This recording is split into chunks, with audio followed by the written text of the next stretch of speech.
नमस्कार दोस्तों, मैं हूं संतोष नाहके और मेरी इस यूट्यूब चैनल संतोष नाहके में आपका स्वागत है। तो मेरे इस चैनल को आप लाइक कीजिए, शेयर कीजिए और सब्सक्राइब ज़रूर कीजिए।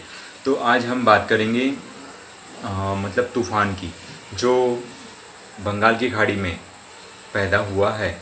मतलब अब बंगाल का उपसागर जो है उसमें यास नाम का जो है तूफ़ान जो निर्मित हुआ है, वो उसने बंगाल के खाड़ी में और पश्चिम बंगाल जो है, तमिलनाडु और केरल, कर्नाटक, यहाँ पर भी और उड़ीसा में भी भारी तबाही इस तूफ़ान ने लाई है। तो ये तूफ़ान जो है इसके पहले भी मतलब 10 दिन पहले हम बोल सकते हैं कि वो तोक्ते तोक्ते नाम का तूफ़ान भी आया था, और ये एक दूसरा यास नाम का तूफ़ान है। तो मतलब भारत में अभी 15 दिन के अंदर ये 2 तूफ़ान आ गए हैं। और इनकी जो शक्ति है, मतलब स्पीड, बहने की शक्ति जो है, ये बहुत ही ज़्यादा है।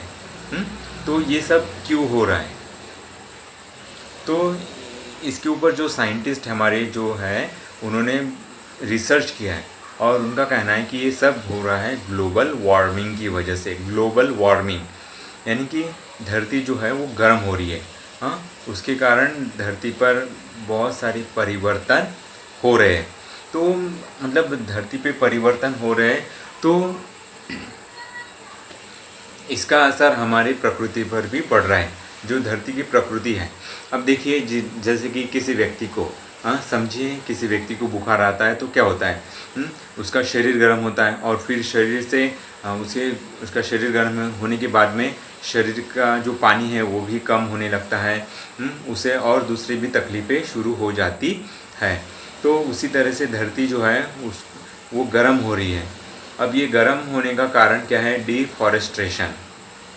मतलब बहुत सारे पेड़ जो है वो कट रहे हैं, और फिर जनसंख्या बढ़ रही है, और बहुत सारी चीज़ें जो है वो इसके लिए जिम्मेदार है।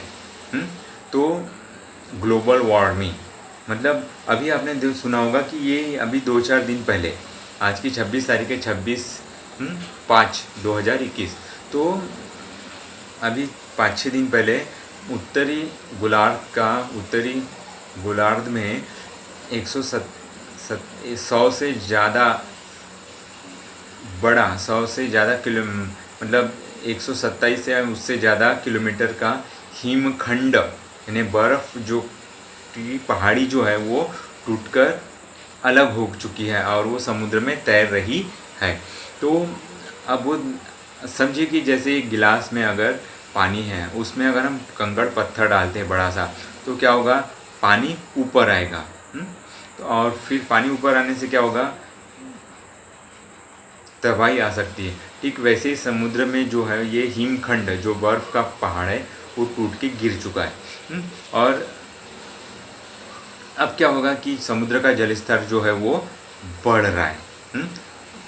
अब ये बढ़ने से क्या होता है ना कि समुद्र के आसपास में जितने भी बड़े बड़े शहर हैं और टापू हैं, द्वीप, आइलैंड, तो वो डूबने के कगार पर आ गए। बहुत सारे द्वीप जो है वो डूब चुके हैं। अब लक्षद्वीप जो है, लक्षद्वीप, वो मतलब अभी वो समाप्त होने की कगार पर आ चुका है। अब उसे कोई नहीं बचा सकता। Nobody can save it, because what we have cross the limit. तो nobody can, and God also, भगवान भी इसे नहीं कर सकता अभी कि फिर से मतलब ऐसा ग्लोबल वार्मिंग का संकट कम हो जाए। तो ये सब है ग्लोबल वार्मिंग का। अब क्या होगा ना कि ऐसे तूफ़ान जो है, अब तोक्ते, अब यास है, और ऐसे बहुत सारे तूफ़ान जो है ग्लोबल वार्मिंग की वजह से बढ़ते जाएंगे।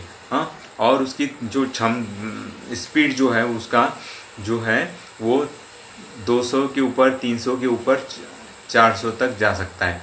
अब सुनिए कि 300 किलोमीटर प्रति घंटा की रफ्तार से हवा चलेगी तो क्या हो सकता है? बहुत भारी तबाही हो सकती है। आने वाले समय में ऐसा ही कुछ होने वाला है। तो we can't do anything. Only we can watch. So scientist जो है हमें आगाह कर रहे हैं कि इस ग्लोबल वार्मिंग को रोकना है। तो व्हाट इज़ सॉल्यूशन देयर? तो read, right and search what is solution. तो इसके लिए बहुत सारे उपाय तो है, पर हम सब ने मिलकर इसको फॉलो करना है। तो thanks for watching my video and subscribe my channel, Santosh Nahar की यूट्यूब चैनल।